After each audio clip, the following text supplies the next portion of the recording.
Good evening. You are listening live to the Extreme Movie Show. I am your host, Rob, broadcasting to you from the Pine Hills Palace, just west of Orlando, Florida, with the young 20-something Professor Pixel. Tonight, ladies and gentlemen, we're continuing our Hannibal Season 1 TV coverage, episodes 5 and 6, a.k.a. Screw you, Will Graham. Let's talk about how great Laurence Fishburne is in here. You know what I'm saying there, Pixel? I mean, a little bit. We also forgot about what was the girl's name that her father was trying to eat girls like her. What was her name again? Look, Abigail Hobbs. Abigail Hobbs. Let me back up here, though. Okay, to kind of set the scene here, we're halfway through season 1, and I think out of the last couple episodes, I proposed to you this general theory of that Hannibal is trying to instigate a surrogate family comprising him and Will as the parental couple and Abigail Hobbs as their basic daughter. And I said that some of the other people were playing roles. Obviously, to me, I think Will Graham is playing the troubled son, if you will, or whatever, the one all the girls want to fight for and all that too. And of course, he doesn't even see that right now, and he has his own issues. But just the backstory that we're going to get here in this episode and 2 of what's going on with Jack and his wife, Jack basically bullying him and all that kind of stuff. He shows a lot more range, I think, in here. But now that you've had a chance to marinate on that, do you see that at all in these 2 episodes as we start to dive in? Well, it's a little bit harder because we don't have that dynamic that we're really talking about here, because we don't have Abigail at the center of it, because she's just gone. She's not even a topic of conversation anymore. What we do have, though, is Will sleepwalking. I like your segue, sir. It impresses me. We've got Will sleepwalking as something's on his mind about every case thus far, and he'll realize that later on. He gets stopped by the police, who are like, "Hey, sir, are you lost?" He's like, "No." Go, "Yes. Well, I live here." "Well, you're here, so it's okay. Do you want us to drive you home? Have you had any liquor or drugs?" "Well, I had 2 fingers of whiskey and before bed, but nothing excessive." Unless you're a drinker, you have no idea what that means. I'd like that line. Yeah, no, I do too. But then we get to cut to probably, I mean, it is one of our favorite bits. It's Jack at dinner with Hannibal, but this time his wife, Gina Torres, who's playing Bella, is there with them. She goes ahead and declines the meal because she finds, I guess, she doesn't eat meat. There's a lot of different arguments for the different types of eating behavior some people claim to uphold, whether it's veganism or pescatarianism or the ethical nature of it. And that's the whole point here, is that because there's 3 key indicators of being a sociopath, of course, abuse, fires, and animal cruelty, and they're talking specifically about that one. So it's kind of interesting, but I'm not looking at that so much as an ethical thing as we know he's been serving up human parts to everybody. That's why. And so, is she going to get caught in her web due to her ethics? I don't know here, but to me, it makes it seem like she comes across as a very strong personality. And obviously, if you're just looking at the body language between here, she's not in a good place right now. No, something's up. But we're going to talk about our case this episode, because we do have one. There is a man who's at a hotel, and you can see him there by the vending machine as this couple is walking down. And the couple looks fine until he looks over. He sees them on fire. They're still just walking together, but he sees them burning. And that leads to what he does.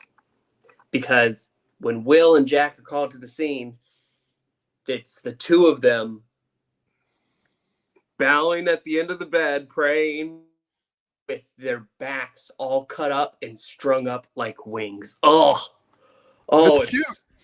It's what? It's cute. It's cute. It's disgusting. God. Yeah. They kept going back to the backs, and I was like, I don't want to see your spine.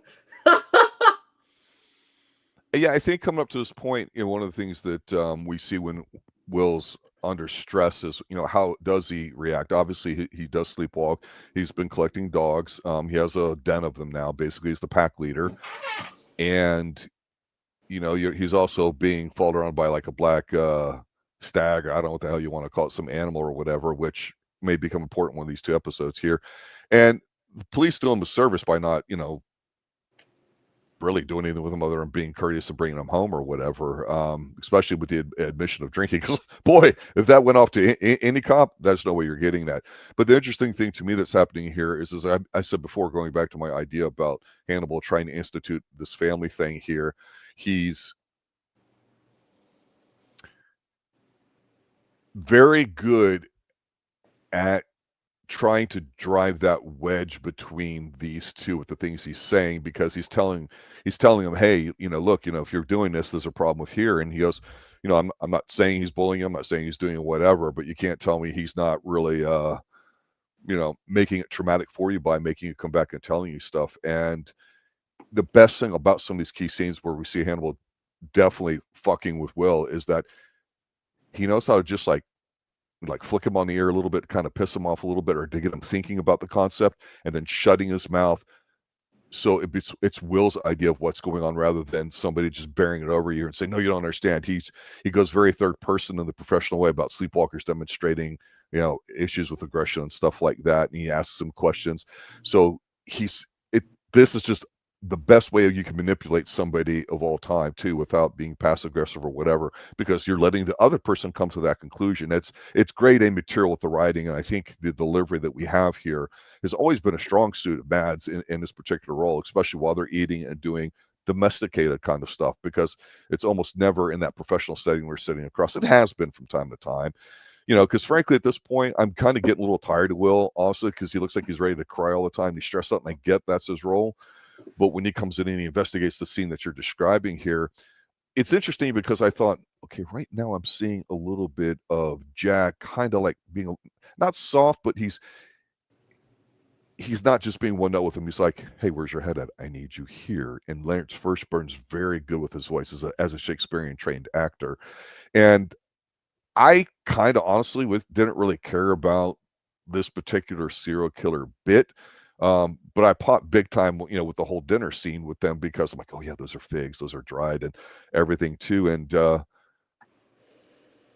I did find it strange that with Bella that they're really, even though she had problems in the bed with him, when he said something, hey, do you think it's too late to have a family? We're going to find out why. Yeah. Sorry.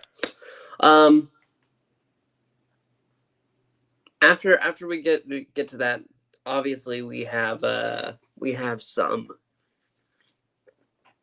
session time with Hannibal with 2 people. One is Bella, who ends up going over there, makes an appointment because she suspects that he already knows something, and he does. He realizes that she's suffering from cancer. Lung cancer, and the irony is she doesn't smoke. Yeah. And it's stage 4, which is, when you hear stage 4, it's over. Better have your legacy plans done. Yeah. It's over. And like the scene is good. The scene is good. I love Gina Torres. I really do. Do. I hear a but coming. No. Okay. I just couldn't think of a better way to phrase it into talking about Will stopping by. Well, what is it you like about her? Because you've mentioned her twice now, how you really like her. So she's obviously left an impression. Oh, I mean, I've seen her in quite a few other shows.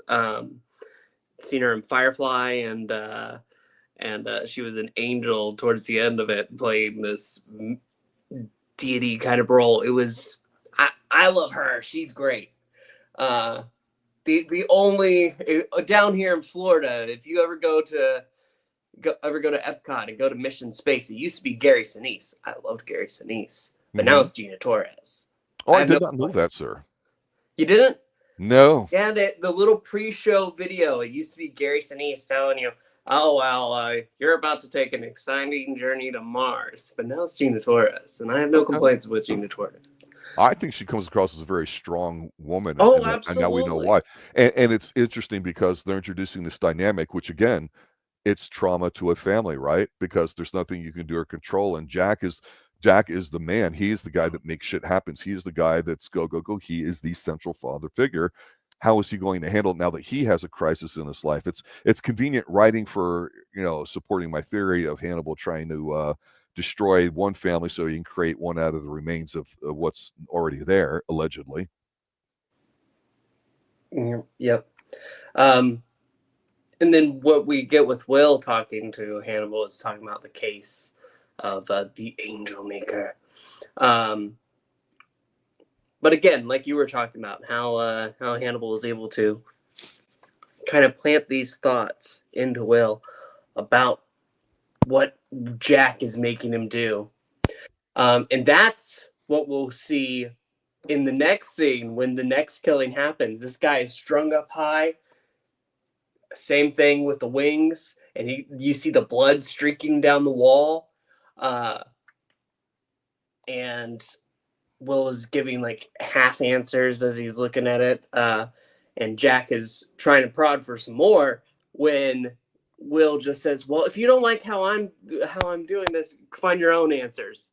I like that. That's assertiveness. And Jack doesn't know how to handle it except the way he knows how to, by overpowering you even more. Yeah, Jack tells everybody, "Get out. Leave us alone." But what I like about that, honestly, and I think it's a great scene because that's one of the reasons I was thinking about this episode is you got more Jack time here, right? Right before the scene, he's in bed with his wife, and he's like, "I'm not going to undignify you by asking if you're having an affair," which is a way of asking for it.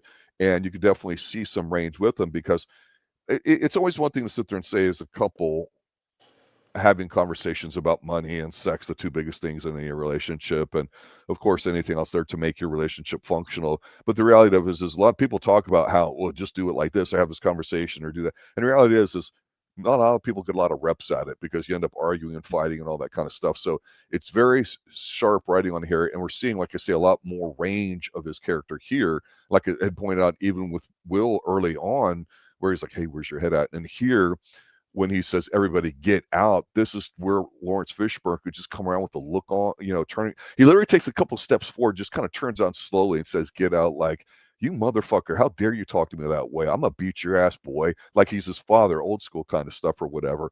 And Jack's kind of like, "Yeah, I'm sorry, or whatever." And then ignores him. This is compelling to me because you're establishing characters, not saying they're good or they're bad or whose side you're on. It's not like that, but they're people trying to function together, and you kind of understand where they're coming from. You might care about them a little way. If anybody hasn't had a family member that's been touched by something very difficult, it may be hard to say with Jack, understand what he's going through. But I think we all know what it's like to have had some form of trauma, which Will's already had on display here too. And I just, again, I didn't care anything at all about the serial killer in here with that stuff. It didn't add anything to me. I'll tell you the hot Asian assistant, comes in her like that, and she's basically impressed. Well, she is because, and he almost cracks a smile. Remember, he's told us in an episode or two specifically with her and the other one that we haven't seen yet that, he has that he's on the spectrum. He has difficulty socially, like making eye contact stuff. He's clearly making it with her. She's smiling. She's, in his personal space and all that. She says, "Hey, like you're a little different, but different in a good way." And, I'm kind of that way too. She's basically saying, we're on the same wavelength here. She's in essence, she's flirting with him very heavily, but not in a trashy sort of, you know, club sort of way or whatever like that. I'm just not degrading into that. That's fine for what it is, but it's to just remind you that she is a person there or whatever. And of course, they get interrupted by, the other guys they're helping out with. It helps them kind of move it on a little bit. I do want to make one good comment about the guy that we see that apparently maybe the serial killer or is implied to be that with what he's doing. And he's having visions of his own. He's having visions of people immolated, just kind of like burning or whatever, kind of like Ghost Rider, right? I will sit there and say the first time I recall seeing this, and not necessarily a religious context or story time, is not just the Ghost Rider comics, but on television, there was a very famous show in the 90s that we've debated covering here at some point, will, an extreme TV show. And of course, that would be I want to believe it's that Mark Snow music and all that too, and it's the show with Scully and Gillian Anderson. X-Files.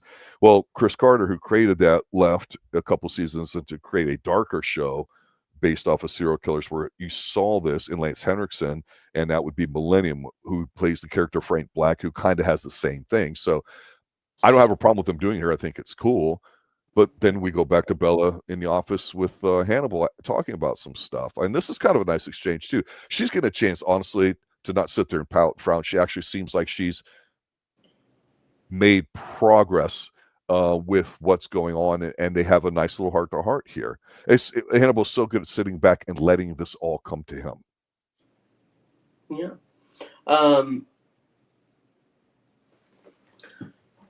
From there, though, I feel like we should talk about what's going to go ahead and put this together.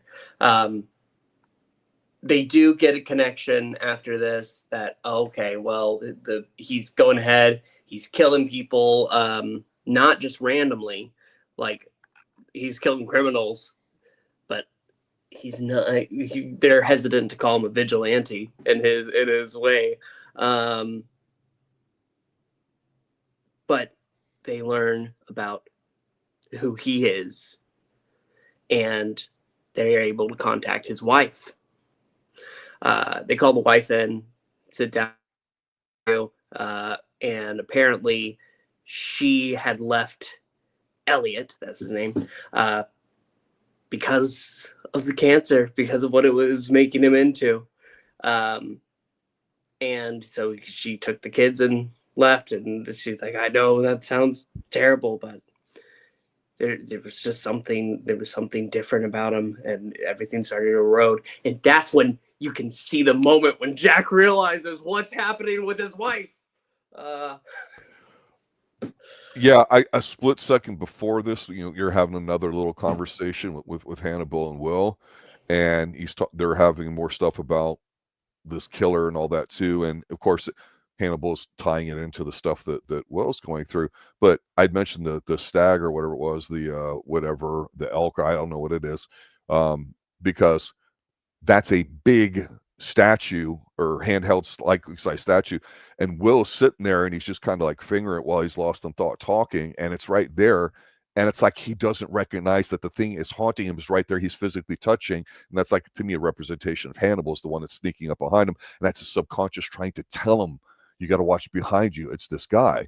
So in his dream, we've seen in all these episodes, right? We've seen this creature showing up in key scenes, the ones that Hannibal's manipulated. And when he's in the office, when they're having this talk about Will and what's going on, Will's sitting there kind of like, what's going on? Just, in a trance talking about stuff.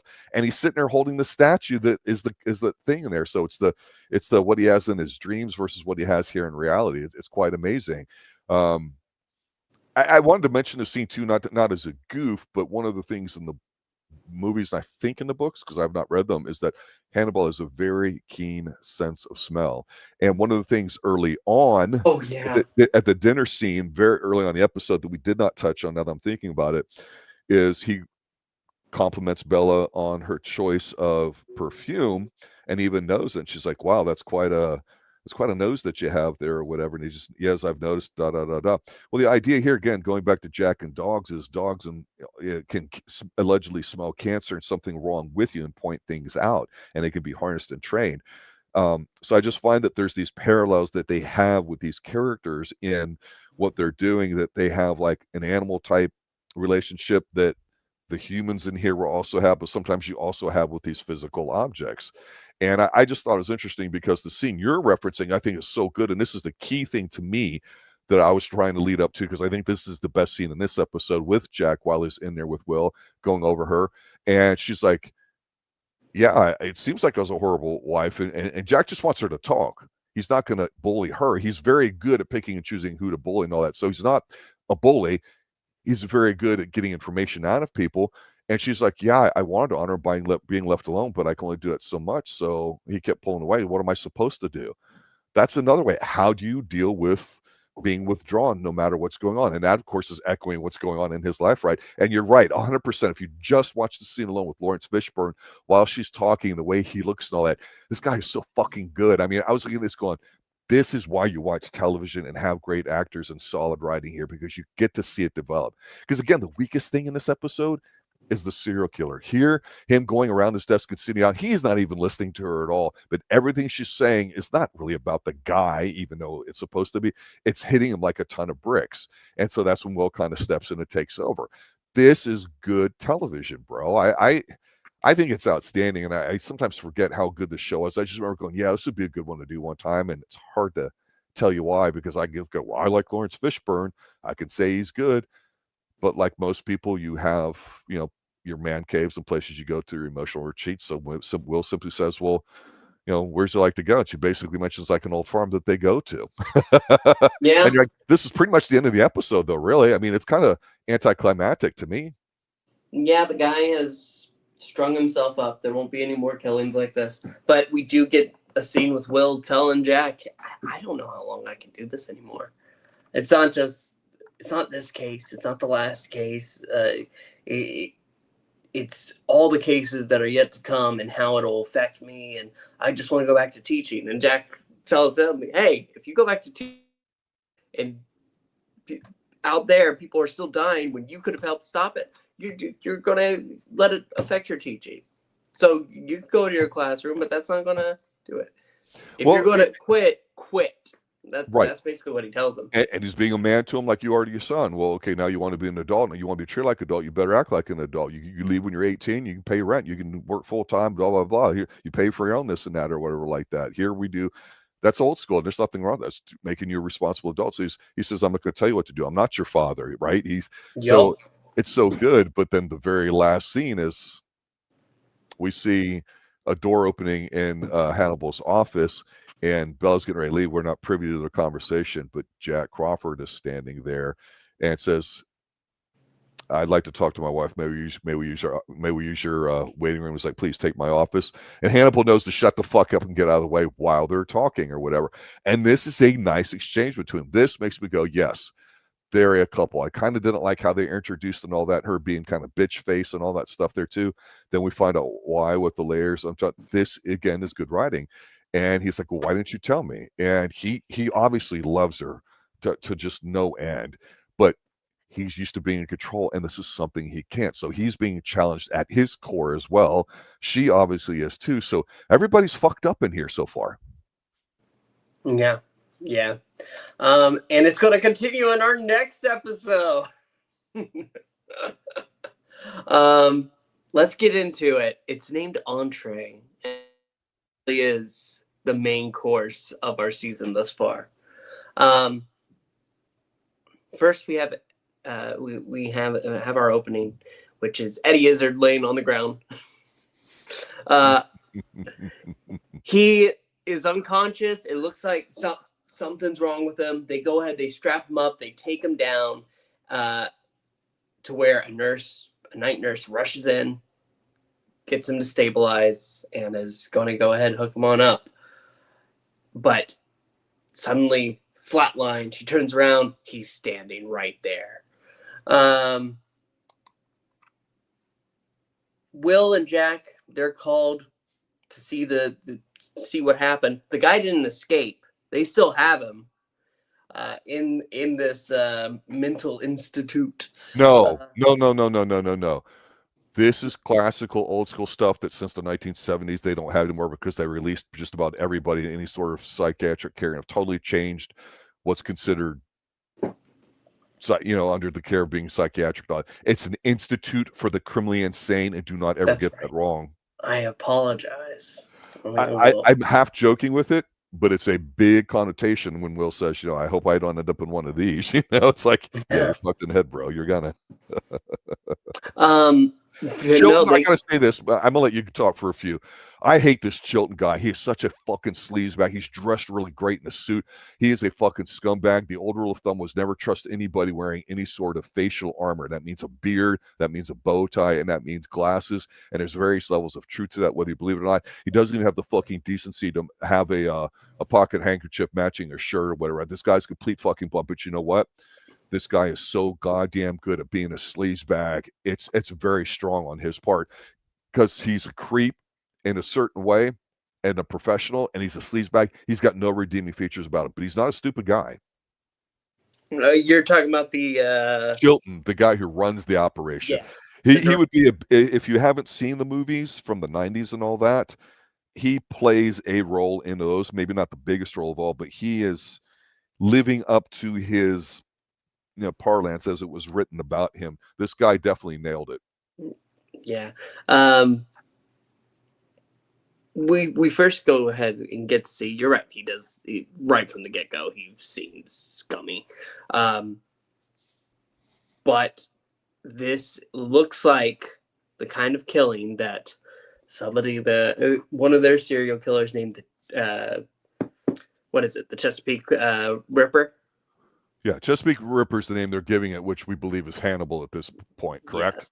So, I mean, well, he thinks that Dr. Abel Gideon, Eddie Izzard, he's had him here all along. It must be him, because he's been there for about 2 years, and that's when the killings just about stopped. He's been a model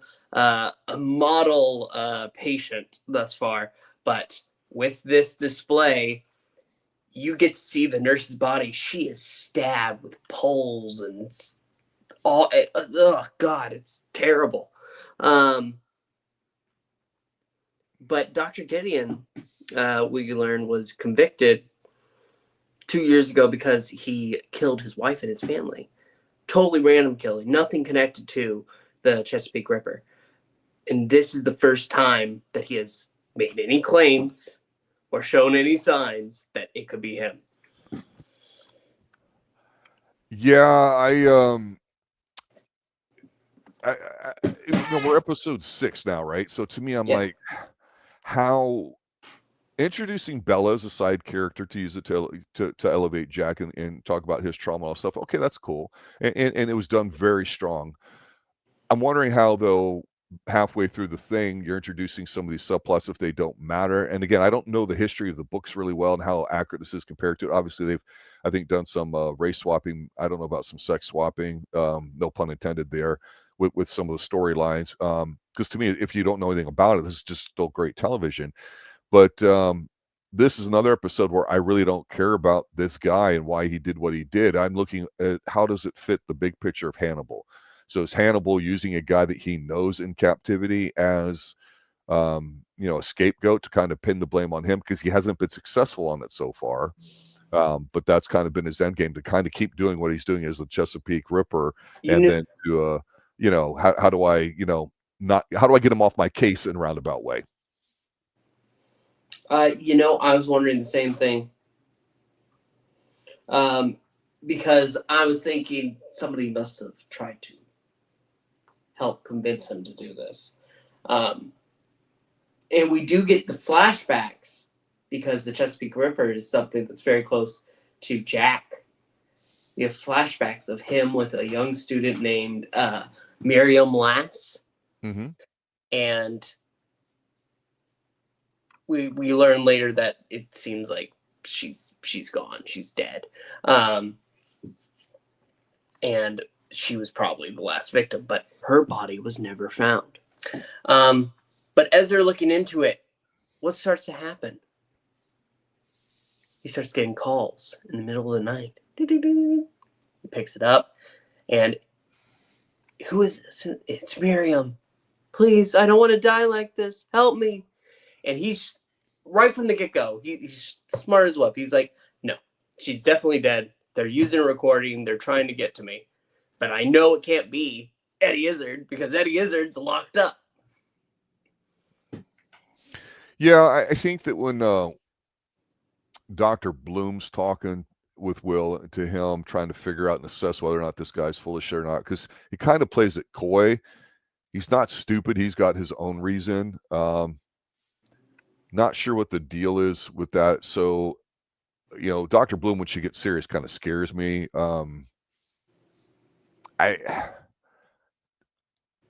I know I'm trying to force things into a place that they haven't gone to yet. I think that sometimes might be the danger of watching this television shows, that you're quick to want to do that. I mean, I mentioned before how we got a lot of Jack talking about his wife and everything too. This kind of continues when he goes to see Hannibal, just kind of on his own or whatever. And now he's kind of like a broke man saying, hey, I just can't stop thinking about it and whatever. And it's amazing because even though Hannibal's a master manipulator, and I think he wants Will all to himself, and you could say it in a romantic way. That's what it comes across to me. I think he does care for all of them. I don't think he wants at this point anything negative to befall Will.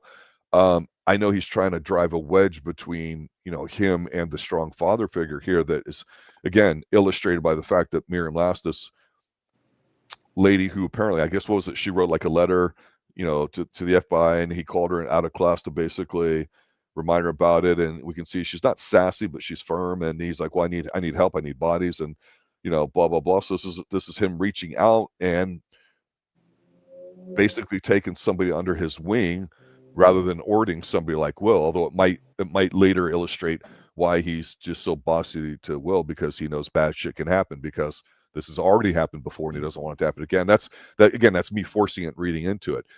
I think they handle the flashback stuff good in the sense that it's shot in black and white. And I like how she's like a female version of Will, although certainly not as troubled yet. She's just more stable, I would say, and professional. It's not affecting her like the way it affects Will, and without knowing what happened to Will, if he's always been this way or devolved into that, I really don't know. But again, the killing with all these implements and everything like that, it's really meaningless to me. It's just kind of like there. I don't, it doesn't, it's not affecting me like maybe it could have some other things too. The phone calls, honestly, that's supposed to be Miriam's voice haunting him in the current time. I'm gonna be honest. I don't know if I liked it. I was like, oh, come on. Him trying to tell everybody, hey, I know what a phone's like and all that too, and they can't track it or whatever, and they're taking him seriously because he's the boss. And I don't know. I just, eesh. It's like, give me the next course. I'm so confused though, because like, I don't understand why Hannibal would be goading him at this point. Because, so here's the thing. Let's talk about abuse, generally speaking, particularly, say, sexual abuse. Any sort of physical abuse, some people might term as being sexual, so I won't even say sexual. Physical abuse on somebody, it's psychologically breaking somebody down. You can do it a lot of ways too, like with, torture and all that kind of stuff and all that. But there's reasons why it breaks you down mentally. So you take somebody very strong like Jack Crawford, you have to be stronger than him coming at him directly to break him down. And right now we haven't seen anybody that does it. Hannibal is not a direct person. He's not. He really is not. You could argue he's the woman in the relationship. I don't mean that in a negative way at all. But I find it fascinating because the way he chooses to confront Jack and basically drive the wedge between them is by basically helping Will as the child in here, maybe potentially his lover, to be naturally assertive, to be more of a man. And he has to take this man and Jack and basically take his best abilities and resources and get them focused on something he can't, which in this case is his wife and cancer. And it happens to be a convenient thing that's written. I won't dispute that.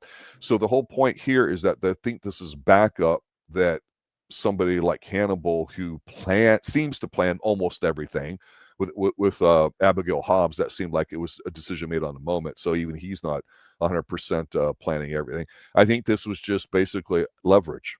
I think it's something he had. Again, it's convenient. I think that's part of the reasons why I was just mentioning to you, I don't know if I really cared for or liked it. It just seems to work out too well.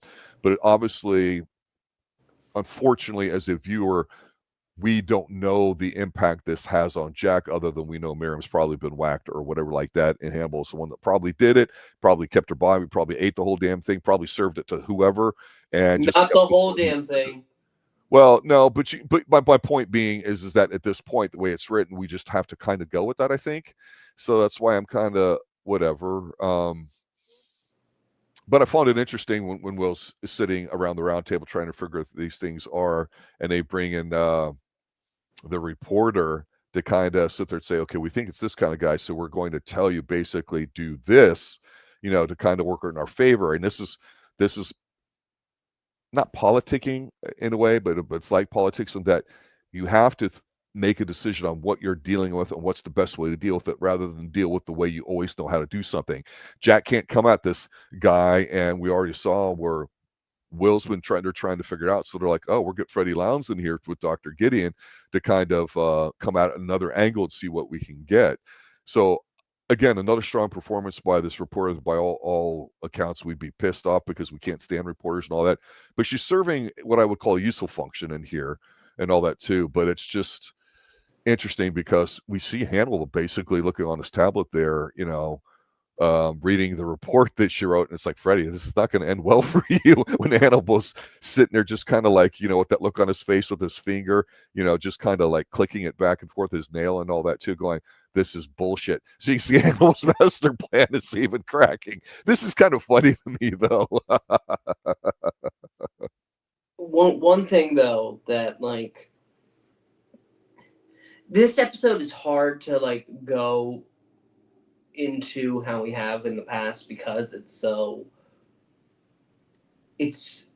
focused on really just giving us this background with the Ripper and the history with Jack. And I really do like it. This might be one of my favorites thus far. When we get to the end, because there's 3 calls.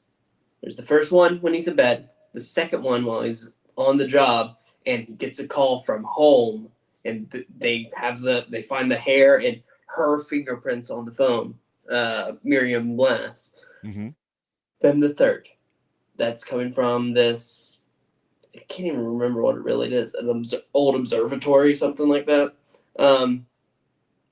And Jack's waiting for Will to go ahead and get there, and he's like, well, this time I have something that they didn't leave before, a phone number. And he gives it a call, and you can hear it ringing from inside. They go inside, they find the phone in a dismembered arm, which we're pretty sure belongs to Miriam. Yeah, go ahead. That's the thing. Like, it's been 2 years. How is that arm still in any condition like that? There are preservation techniques. I mean, I don't know the ins and outs of all that stuff. I mean, I wouldn't hazard a guess, but in terms of the writing thing, I think if it's making you think about it, it's not necessarily a good thing unless that's the intention.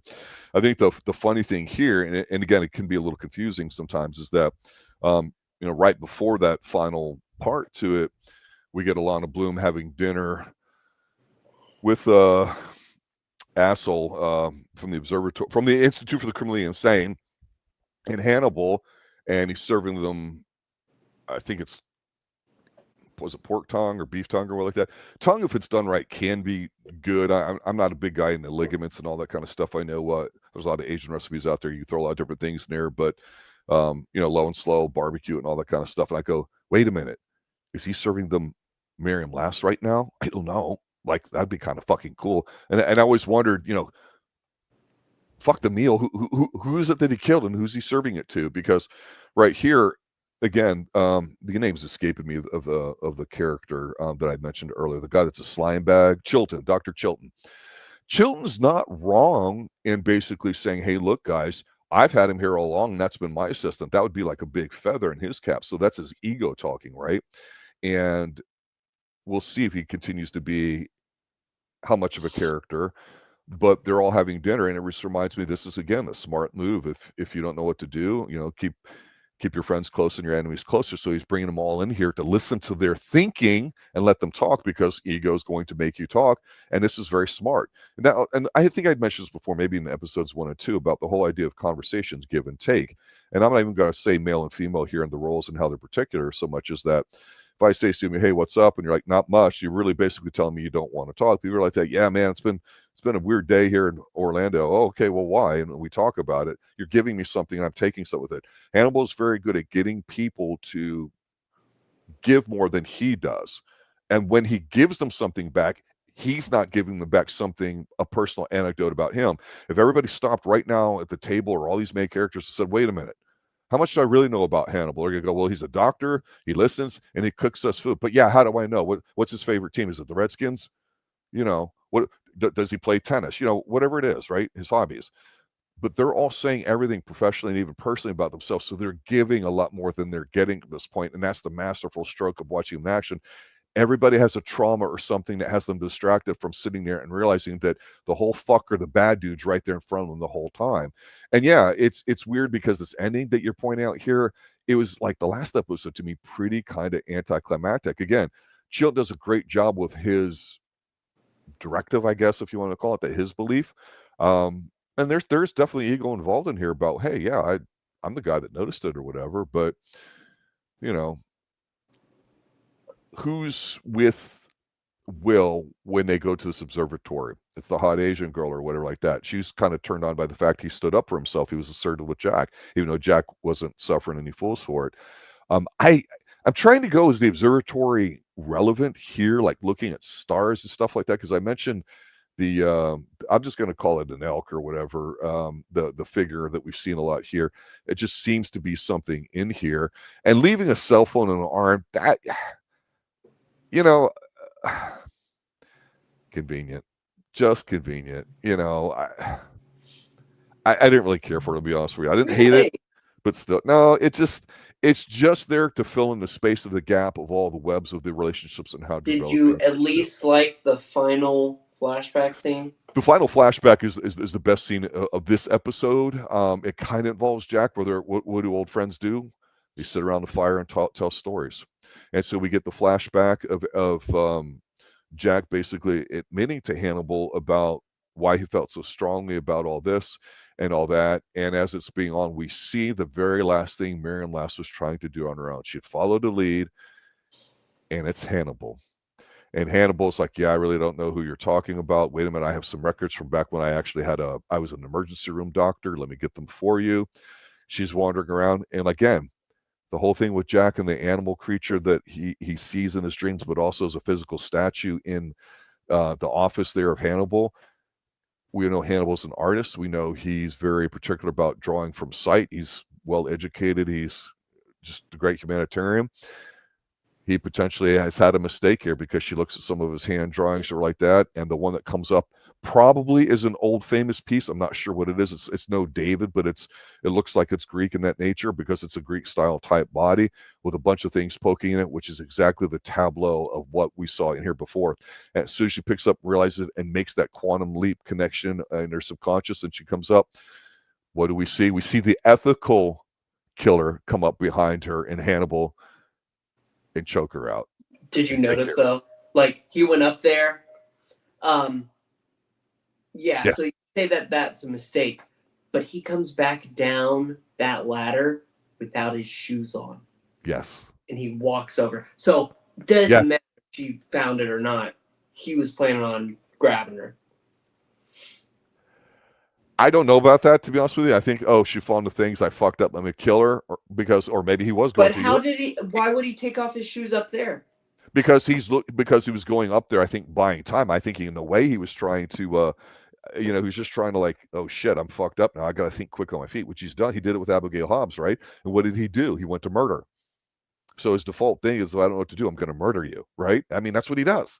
So I think he went up there and saw her, and we don't know that, of course, because of the way it's filmed. So I probably would have to lean more towards your explanation being reasonable here. I think I could read it either way, but yours is probably more accurate. But obviously there's a history there that we didn't know. It makes sense for what they've been saying for an episode or two now about Hannibal. And now, of course, with Jack, like I say, that's what I said about these two episodes. They really fleshed out Jack's character here a lot. And it's not a bad thing. And they introduced Chilton, and Will doesn't have to be front and center every single time, which is good because, let's be honest, him doing let me step into the killer's kind of shoes and flashback. I get it. It's kind of cool, but I'm getting a little tired of it. There's such a richness of what's going on in these relationships, but at the end of the day, it really is those two bonding and how are they going to become a couple. It really, really is. And again, the serial killers in these episodes don't seem to really mean much, these two, unless there's some bigger theme going on with why they did what they did. In Millennium, the TV show, they would explain, how it's building towards the millennium and end of days and all that stuff, and the Ouroboros symbol and everything else there too. So they tie some religious and occult stuff to it. Here, though, I'll just finish up with this: is great episodes. Laurence Fishburne is an excellent actor. I've always liked him ever since Boys in the Hood. I think it's when I first saw him, and he was in here. He plays that authoritarian figure so well, and it's to be appreciated. Not a lot of people can do it with the range he does, especially with his wife. So we're getting to see everybody's vulnerable sides, how everybody's not perfect. The two women, though, we haven't really seen much of them being main characters yet. If we do, the Miriam thing, okay, whatever, it's there. I'm left after these two going, well, Dr. Gideon, this all has to connect. And I don't know what it is. So I'm kind of underwhelmed because they're starting something here 5-6 episodes in with Dr. Gideon. We'll see what happens there too. But very entertaining, very compelling. I was leaning forward, trying to listen to everything they say, because it's not just important what they're saying, the writing of it. It's what they're physically doing. Like I mentioned, Will in the office discovering something. Well, guess what? We see that with Miriam finding the pictures, right? We see the way they edit this, where they're having this final discussion, and we see the flashbacks going on in Hannibal's head, and then cutting to Hannibal looking at him like, I have no idea what you're talking about there. I'm just listening to how much you really care about it. Yeah, I fucking killed her. It's like, God, that's why Mads Mikkelsen is so terrific. It's just a really well-acted show. I've really enjoyed watching it here so far on the second go-around. Final thoughts for you, sir? I do too. I really am enjoying it. If going ahead, I would say that I'm glad that I could enjoy the entree. Hopefully, dessert has something for you. Well, be cute and all that. But again, I just think it's got to be where, I think this is one of those shows that tries to put a lot of things there to read in what you want, or you can just sit back and watch and be captivated by how elegant it is, because this is not simple TV to me. And it's one of those shows that I go, well, Netflix was around at this point, and scripted television and second screens and all the new stuff that we've gotten used to in the past 15, 20 years. This was excellent TV for the time it came on 10, 12, 13 years ago. I think the quality of television has definitely gone downhill since then, but excellent stuff so far. Really, really enjoying it. Any other final comments? Nope. I'm excited for the next time that we can get together and do this. All right, sounds good. Yeah, episode 7 and 8, ladies and gentlemen. Hannibal season 1.